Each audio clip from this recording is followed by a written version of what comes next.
சிம்பிளா, ஈஸியா 5 நிமிஷத்துல ஆரஞ்ச் ஷர்பத் எப்படி பண்றதுன்னு பார்க்கலாம். இதுக்கு சப்ஜா சீட்ஸ ஒரு 30 நிமிஷம் ஊற வச்சுக்கலாம். இதில வெயிட் லாஸ்க்கு உண்டான எல்லாமே இருக்கு.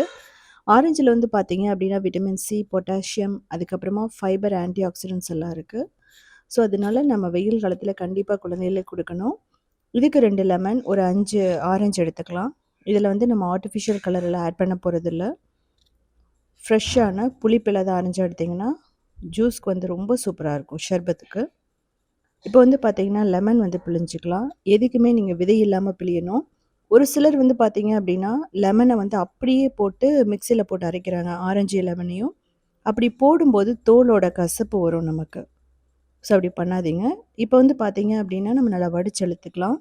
தேவையான அளவு சுகர், இல்லைன்னா நாட்டு சர்க்கரை, இல்லைன்னா தேன் ஊத்திக்கலாம். நல்லா மிக்ஸ் பண்ணிடணும். மிக்ஸ் பண்ணிவிட்டு நம்ம அப்படியே வந்து கிளாஸில் ஊற்ற போகிறோம்.